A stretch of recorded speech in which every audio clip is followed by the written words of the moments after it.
Hey, it's MK, and I am here with another Use the Stuff video for you guys today. I am also still playing with these sketches from Christy's Beautiful Life, Series 12, and this sketch here is by Crystal Barrett. So I really wanted to use this sketch because it just looks like layers upon layers upon layers, which is something that I normally don't do. So I was excited to play with this sketch. All right, so I'm going to go ahead and roll the dice.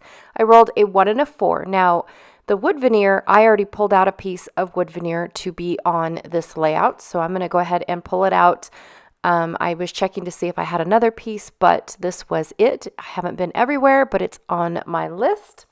And then for my other number 1 is metal dies or punches, so I'm not really sure what I'm going to do there, so let me have a think.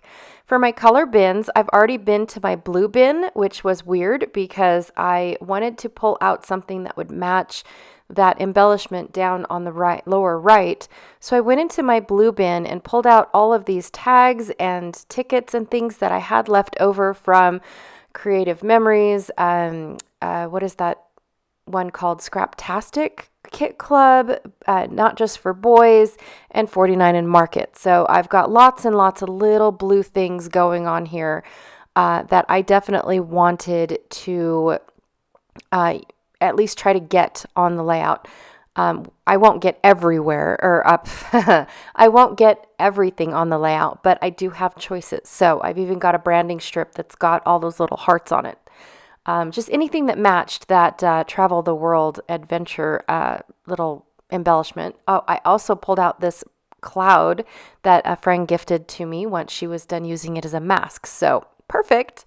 And then for my other number 4, scraps, I'd already pulled out scraps as well. So I was pretty stoked when I rolled the die and I already had elements out.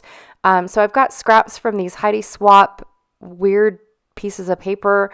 And then I've also got these 2 scraps from Paper Phenomenon and 13 Arts. And then my base page is also going to be Paper Phenomenon. These 2 pieces of paper came from her very first collection. I want to say, I keep wanting to say it's Flight 2715, but for some reason I get all the numbers jumbled up. And I threw away the packaging a long time ago. I also have these uber old, let me show you this gorgeous title piece first. That's from Janet. She sent it to me. And then I've got some Heidi Swap photo frames, which I always thought was weird of why decorate the back, like at all. I don't understand that. So anyways, I have a maze that I cut out from a metal die. So, hey, look, I've already used a metal die, right? And then some odds and ends like a seal and paper clip, all that stuff. But I did go and pull out my metal dies. Even though I'd already used a metal die a couple months ago to make that that maze. So these are really uber old stamp blanks, I guess. And back in the day, and I mean, we're talking late 90s. No, yes, late 90s, because I didn't do this in 2000, did I? Might have been early 2000s. Anyways, yeah, 2000s. I was in a Close to My Heart group. Now, this was before I became a consultant, so it had to have been early 2000s. And this consultant came up with so many cool ways to use your stamps. And a stamp set just came out. I still have this stamp set to this day that she taught us to mask off each little one and make them all into individual little stamps. Well, then at the time, I bought these scissors that are the edge, that they're like the post edge set. And so I've never gotten rid of them or anything. I mean, just super old, you guys. And I've been hoarding them for that long because I didn't know if I wanted to do that technique again. I didn't know if I wanted to, try to recreate these little things again. I didn't know. So I finally decided to pull them out of my stash because my photos are of the Pony Express Trail and how many stops that the horses had, that the riders and horses had to make, as well as, from start to finish, like where was the first stop on the California side all the way over, I think, to the Mississippi side.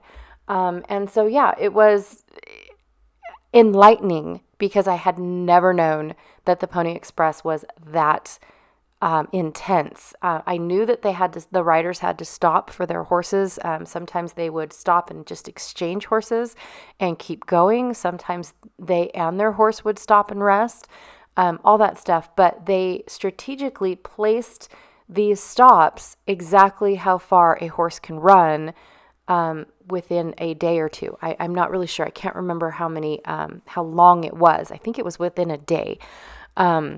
And then they were well hidden. They had to be because of vandalism. People would actually back, like I said, just what they do today. People steal postage. They steal from the post office, which I find is weird, you guys. I really do, because it's mail. But back then, they didn't get bills and junk mail like we do now.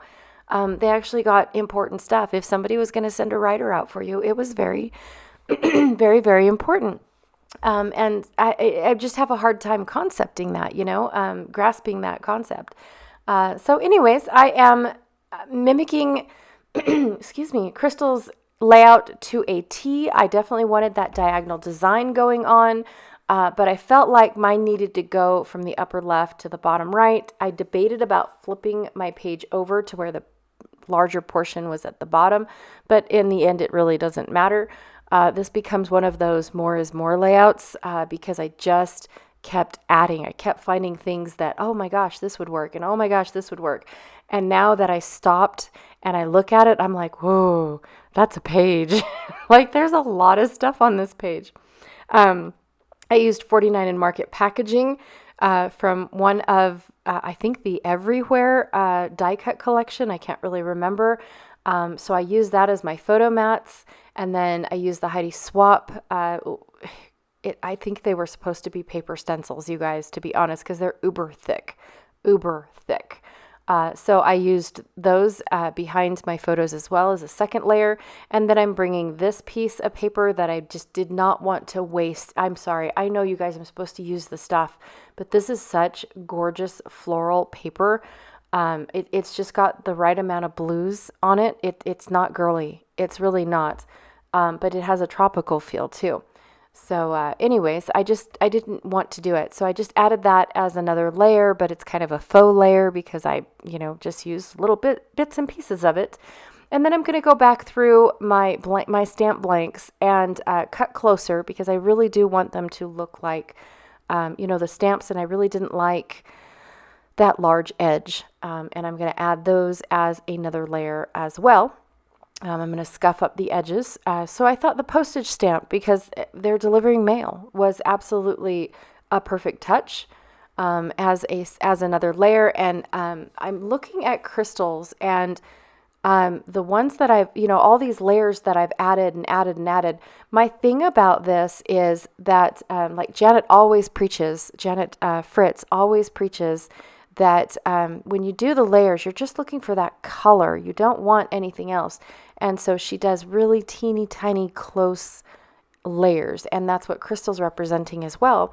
But for me, it's like, I have a hard time doing that, you guys. I really, really do, because I wanted to see these flowers. I wanted to see the numbers on the postage, the postage blanks. I wanted to see that. So I tried to do really teeny tiny layers on the Heidi Swap polka dots and the 49 and Market packaging. But when it came to everything else just blossomed out. Like, now I'm embellishing the layout. I'm done with my layers.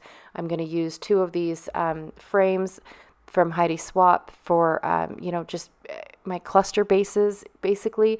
But I took the backs off and I flipped them over because I don't understand. Why print the backs? You're going to glue them to a piece of paper, aren't you? I don't understand that. Why even have backs to them?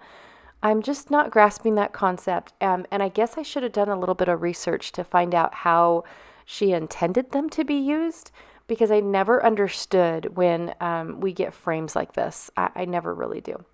All right, so I'm going to place my Travel the World Adventure title that Janet Fritz gifted to me, just so that the flower on the bottom piece of one of my mats kind of sticks out and pokes out behind the world. So I really liked that. And then I'm going to cut up these clouds. I don't know why. I just had to have the clouds. I'm going to cut them out and use them in 3 different spots. Yes, I am. You guys, like I said, this layout turns out to be more and more and more. I loved the addition of the maze, because it's, even though they were traveling in a straight line, that they had to be off the beaten path. I mean, like, because of the robbers and things like that. There is actually, we have a Fort Ruby over in, oh my gosh, we call it the Secret Pass, but I don't really know. I think it's Halleck, Nevada. There is a Fort Ruby, what is left of it.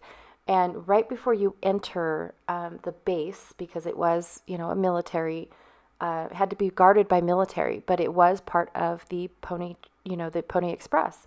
And right before you enter it, it would tell you that there was guards posted day and night because of the vandalism, because of the robbers, trying to, whether it was a stagecoach or a lone horseback rider, I mean, anything. And, because back in the day, they transported money, like real money, like not, checks and things. It was real coins and things. And then, of course, they transported important letters back and forth from, station to station, all that good stuff. So anyways, it was a thing, and something that I don't even think about these days because of the fact that, that's not how our mail system works now. So it's kind of cool to go back into history and understand this and realize how dangerous it was to work for the Pony Express. So I thought it was pretty cool. And now like I said, more is more on this layout, and I am adding those 3D punched stars because my dice said I needed to bring in a punch. Now, did I need to do this step? No, probably not. But I did also use that rose gold. I used it twice. Janet has it in her title, and then I brought in a paper clip from 49 and Market, and I wanted to add a third, and so I brought in this Tim Holtz, I think it's something, mica stain is what it's called. I don't remember, I think it's tarnished brass, but it was really close to the rose gold, and so I splattered it just to get it a little bit on the layout, but it's hardly noticeable, kind of, but it does make everything look a little dirty because it was out in the dirt, right? So anyways, that is my more is more layout for today. Oh my goodness. I guess Janet's wasn't really as rose gold as I thought. Hers is more gold. I didn't realize that. But I love how it turned out. I really do. I even found a post box, you guys. That is so cool. Everything that I had, I felt like was perfect for the Pony Express. I've got a paper clip. That's the envelope. I put a postage stamp next to it. I found a way to tuck in those hearts. I mean, this was an awesome sketch, Crystal. Thank you so much. I used up so much stuff without realizing that I used it. So anyways, thank you so much for hanging out with me today. I really, truly appreciate it. Please don't forget to go check out Janet Fritz, who is Galaxy Girl Creations here on YouTube, to see how she is using her stuff. And I will check y'all later. Bye.